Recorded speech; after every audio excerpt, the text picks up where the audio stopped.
श्री शिवाय भक्तों, यह कथा करवा चौथ के पवित्र पर्व से जुड़ी है जो इस वर्ष 10 अक्टूबर को मनाया जाएगा। यह दिन हर सुहागन स्त्री के लिए अपने पति की दीर्घायु, सुख समृद्धि और अखंड सौभाग्य की कामना का प्रतीक है।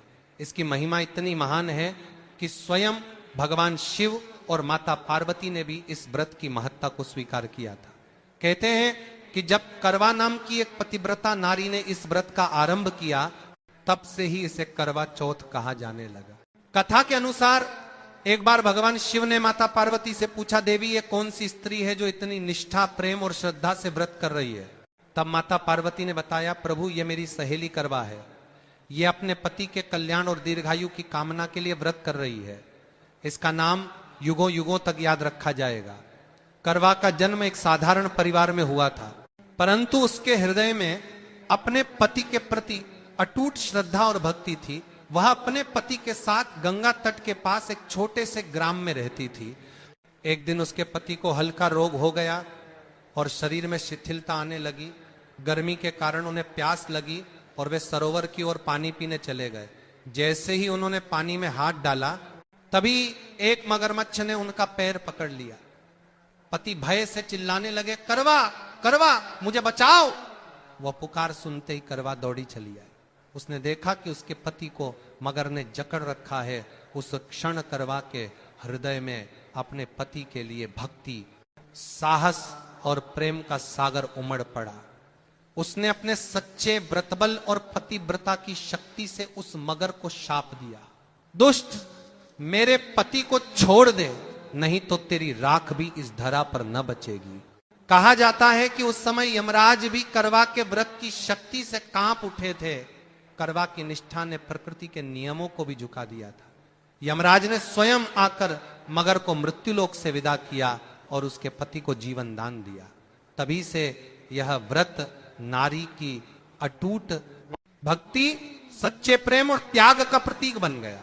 करवा चौथ का व्रत केवल एक परंपरा नहीं है, यह भारतीय नारी की आत्मा का स्वर है। यह बताता है कि जब एक स्त्री सच्चे मन से संकल्प लेती है तो स्वयं देवता भी उसके आगे झुक जाते हैं। यह वही सनातन भूमि है जहां हर ग्राम तपोभूमि है, हर कण में भक्ति बसती है और हर नारी देवी का स्वरूप है। यहाँ का हर बच्चा राम है और हर स्त्री में माता पार्वती का अंश विद्यमान है। हनुमान जी की सेवा करने से जैसे प्रभु श्री राम स्वयं प्राप्त होते हैं, वैसे ही करवा चौथ के व्रत से अखंड सौभाग्य, प्रेम और पति की दीर्घायु का वरदान मिलता है। ध्यान देने योग्य बात है कि करवा कोई साधारण नारी नहीं थी, वह स्वयं माता पार्वती जी की परम सखी थी। जब उन्होंने मृत्युलोक में जन्म लिया तो उनका नाम करवा पड़ा और उसी करवा के नाम से यह पवित्र व्रत करवा चतुर्थी कहलाया। यह व्रत केवल एक धार्मिक अनुष्ठान नहीं, बल्कि नारी की अटूट निष्ठा, समर्पण और सेवा का प्रतीक है। जीता कर्मा चलार भारती, कर्मा चतुर्थी नारी की भजना चलार भारती। जैसे भगवान श्री राम के मंदिर भारत में अनेकों हैं, परंतु हनुमान जी के मंदिरों की संख्या उससे भी कई गुना अधिक है। किसी ने पूछा कि ऐसा क्यों? तो उत्तर मिला, क्योंकि जहां भगवान की पूजा होती है वहां भक्ति होती है, और जहां सेवा होती है वहां आत्मा का साक्षात्कार होता है। हनुमान जी ने जिस प्रकार श्री राम की सेवा की, उसी भक्ति की अग्नि से वे अमर हो गए। उनकी सेवा की महिमा इतनी महान है कि भारत की भूमि स्वयं कहती है सेवा ही पूजा है। ठीक वैसे ही करवा ने भी सेवा, प्रेम और समर्पण का ऐसा उदाहरण प्रस्तुत किया कि उसका नाम इतिहास में अमर हो गया। करवा माता पार्वती की आराधिका थी। उनका हृदय शिव शक्ति की भक्ति से ओतप्रोत था। उनके पति जब सरोवर में जल पीने गए, तभी एक मगरमच्छ ने उनके पैर को पकड़ लिया और उन्हें पानी की गहराइयों में खींचने लगा। उस समय करवा अपने पूजन में लीन थी। उन्होंने मिट्टी से एक पवित्र गोल भाग तैयार किया था, जिस पर उन्होंने पार्वती जी और शिवलिंग का अधिष्ठान किया था। वह कोई सोने चांदी की पूजा नहीं थी, वह थी श्रद्धा की पूजा, भक्ति की पूजा। उनके कानों में अचानक अपने पति की पीड़ा भरी आवाज गूंजी, करवा बचाओ। और उसी क्षण वह आराधना की मुद्रा से उठी। उनके हृदय में भक्ति की ज्वाला प्रज्वलित हो उठी। वह दौड़ती हुई सरोवर की ओर पहुंची। देखा कि मगर ने उनके पति को पूरी तरह जकड़ लिया है। करवा की आंखों में आंसू नहीं थे, उनमें शक्ति थी। संकल्प था। उन्होंने तुरंत अपने व्रत की शक्ति का स्मरण किया और माता पार्वती का आह्वान किया, हे मां, मेरी आराधना व्यर्थ न जाने देना, मेरे पति व्रत का प्रमाण आज दो। कहते हैं उसी क्षण करवा के शरीर से तेज निकलने लगा, जैसे उनके भीतर देवी शक्ति का संचार हो गया हो। उन्होंने उस मगर को शाप दिया, अरे दुष्ट, तूने एक सतपत्नी के पति पर आक्रमण करने का दुस्साहस किया है, अब तुझे इस धरती पर थौर नहीं मिलेगा।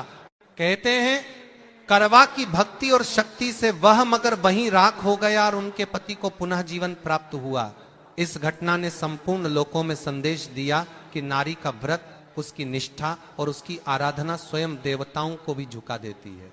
आज जो हम करवा चौथ का पर्व मनाते हैं वह केवल एक रीति या परंपरा नहीं है, उसी करवा की अदम्य शक्ति, उसकी भक्ति और प्रेम की याद है। पहले के समय में महिलाएं दीवारों पर करवा का चित्र बनाकर पूजा करती थी, अपने हाथों से मिट्टी को आकार देकर उसमें पार्वती जी और शिवलिंग का रूप रचती थी। उस पूजा में कोई आडंबर नहीं था, केवल भाव था। पूरे परिवार की सौभाग्यवती नारियां एकत्र होकर गीत गाती, कथा सुनती और सच्चे मन से अपने पतियों के लिए आशीर्वाद मांगती थी। अब तो कागज पर बने चित्र आ जाते हैं, परंतु उस मिट्टी में जो करवा के हाथों का स्पर्श था वही असली शक्ति थी। वह मिट्टी केवल धूल नहीं थी, वह भक्ति का प्रतीक थी, समर्पण का प्रतीक थी। करवा ने बिना किसी भय के, बिना किसी संकोच के अपना चीर फांड लिया। वह चीर जो पति के हाथों का आभूषण था और उसकी भुजा से उसे कसकर पका। फिर जो शक्ति उसमें उमही वह अद्भुत थी। उसने मगर की पूंछ को थाम लिया और अपनी संकल्प शक्ति से उसे खींचकर किनारे तक ले आई।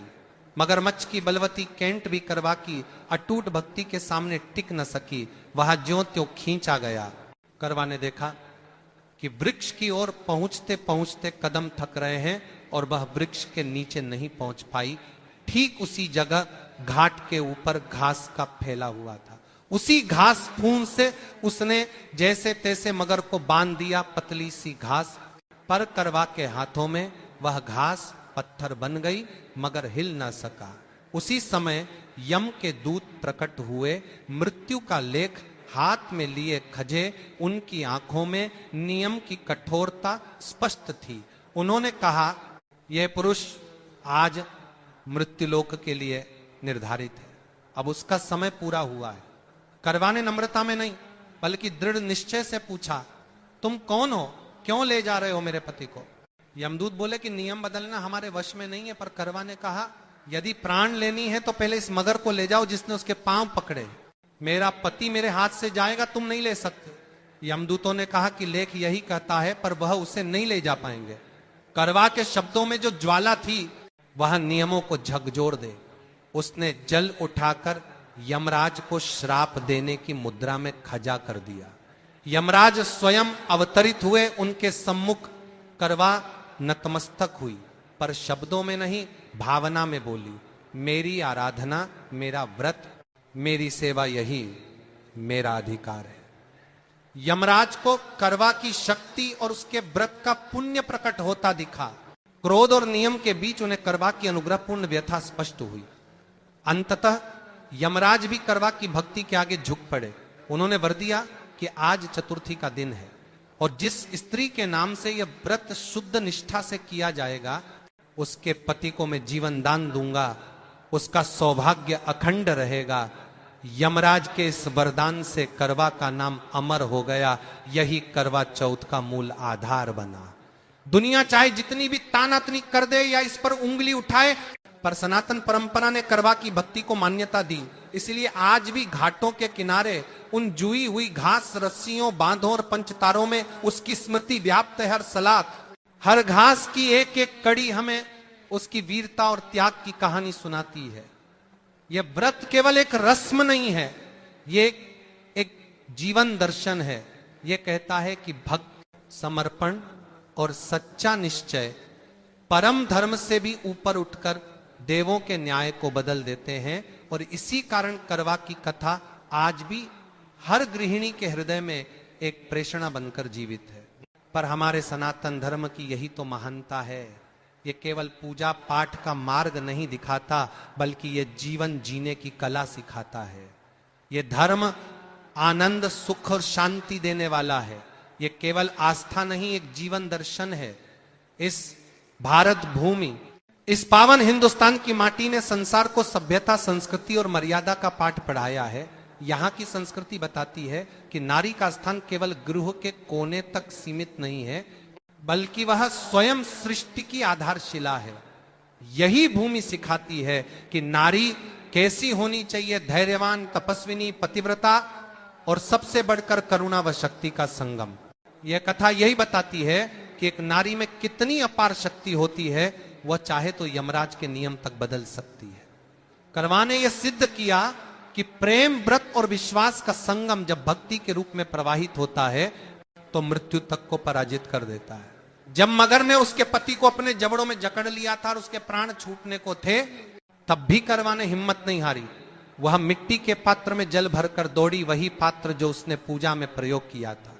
उसका पति जल पीने गया था, वहीं मृत्यु के द्वार पर जा पहुंचा, पर करवा अपने व्रत की शक्ति और आराधना की ऊर्जा से उस जल को अमृत बना लाई। जब वह मिट्टी का पात्र लेकर पहुंची तो पति के मुंह में पानी डाला। पति ने आंखें खोली पर बोला, ये जल तेरे लिए है करवा, तूने मेरे लिए उपवास रखा, मुख में जल तक नहीं डाला, ये जल तेरे तप का प्रतिफल है। और उस क्षण पति ने वही जल उठाकर अपनी पत्नी को आचमन कराया। वह क्षण केवल प्रेम का नहीं, बल्कि एक पवित्र व्रत की पूर्णता का प्रतीक था। तभी से यह परंपरा चली कि करवा चौथ के दिन पति अपनी पत्नी को जल का आचमन कराता है। यह केवल एक रीति नहीं, बल्कि उस पवित्र भाव का सम्मान है जहां पति पत्नी के बीच प्रेम, समर्पण और आत्मिक एकता विद्यमान है। यही सनातन धर्म का सार है। यह केवल ईश्वर की उपासना नहीं सिखाता, बल्कि यह भी सिखाता है कि रिश्ते कैसे निभाए जाते हैं, प्रेम का स्वरूप कैसा होता है और जीवन में नारी का महत्व कितना गहरा है। करवा चौथ का व्रत इसी भावना का जीवंत प्रमाण है। कई लोग कहते हैं यह कथा कहां से आई, तो याद रखिए यह कथा केवल किसी एक युग की नहीं, यह अनंत काल से चली आ रही शक्ति की गाथा है। यही कथा भगवान श्री कृष्ण ने स्वयं द्रौपदी को सुनाई थी जब उन्होंने अपने पतियों के दीर्घायु की इच्छा की थी। श्री कृष्ण ने बताया कि जैसे करवा ने अपने पतिव्रत की शक्ति से यमराज को भी झुका दिया, वैसे ही यदि श्रद्धा और विश्वास से यह व्रत किया जाए तो मृत्यु भी हार मान लेती है। फिर श्री कृष्ण ने एक और कथा कही। एक सेठ था जिसके एक पुत्र और एक पुत्री थी। भाई अपनी बहन से बहुत प्रेम करते थे। एक बार बहन ने करवा चौथ का व्रत रखा और पूरा दिन निर्जला रही। जब रात हुई, भाइयों ने बहन की तपस्या देखी और दया आई। उन्होंने चाल चली चलनी में दीपक जलाकर दूर से दिखाया कि चांद निकल आया है और कहा, अब व्रत खोल दो। बहन ने बिना सत्य जाने व्रत तोड़ दिया। उसी क्षण उसके पति को भारी कष्ट हुआ और कुछ ही दिनों में उसका निधन हो गया। तब बहन ने पछताकर सच्चे भाव से व्रत किया, मां पार्वती और भगवान शिव की आराधना की और अपने पति को पुनः जीवन मिला। ये कथा यही संदेश देती है, करवा चौथ केवल एक अनुष्ठान नहीं, बल्कि यह व्रत सत्य, विश्वास और प्रेम की परीक्षा है। यह व्रत हर स्त्री को स्मरण दिलाता है कि जब उसके मन में भक्ति और प्रेम एक साथ जागृत होते हैं तो स्वयं देवता भी उसकी साधना के आगे झुक जाते हैं। आज की आधुनिक दुनिया चाहे जितनी आगे बढ़ जाए, पर इस सनातन व्रत का महत्व कभी कम नहीं होगा। दोस्तों, इस बार करवा चौथ का व्रत ये 5 औरतें भूलकर भी ना रखें। देखिए, करवा चौथ का व्रत एक अनमोल अवसर होता है, लेकिन अगर आपसे जरा सी भी भूल चूक हो गई तो इसका असर आपके पति के जीवन पर पड़ सकता है। जी हाँ, कुछ ऐसी महिलाएं हैं जिन्हें यह व्रत भूलकर भी नहीं करना चाहिए, क्योंकि इससे न सिर्फ उनके जीवन में बल्कि उनके पति के जीवन में भी बड़ी परेशानियां खड़ी हो सकती हैं। और करवा चौथ की पूजा के दौरान अगर आपने ये 5 चीज चढ़ा दी तो मान लीजिए कि आपके पति का जीवन संकट में पड़ जाएगा। इतना ही नहीं, कई सुहागिन महिलाएं करवा चौथ पर पूजा के दौरान कुछ ऐसी गलतियां कर बैठती हैं जिसकी वजह से उनका व्रत खंडित हो जाता है और उन्हें जीवन भर इसके परिणाम भुगतने पड़ते हैं। माता बहनें, अगर आप ये व्रत कर रही हैं तो इस वीडियो को अंत तक देखना बेहद जरूरी है, क्योंकि हम आपको बताएंगे कौन सी 5 चीज चौथ माता को भूल कर भी नहीं चढ़ाने चाहिए और कैसे आप अपने व्रत को पूरी शुद्धता और श्रद्धा से पूरा कर सकती हैं। याद रखें, करवा चौथ का व्रत माता पार्वती से जुड़ा है और सच्चे दिल से किया गया यह व्रत आपके जीवन को सुख समृद्धि और खुशियों से भर देता है। तो वीडियो को पूरा देखना और कमेंट बॉक्स में जय माता पार्वती जरूर लिखें। माता पार्वती के लिए एक लाइक तो बनता है। माता पार्वती की कृपा आप पर सदैव बनी रहे। तो इस वीडियो को पूरा जरूर देखिए, क्योंकि इसमें बताई गई जानकारी आपके जीवन को पूरा बदल देगी। माता बहनों, इस बार साल 2025 में करवा चौथ की पूजा का शुभ मुहूर्त है। शाम 5:57 से लेकर शाम 7:11 तक रहेगा।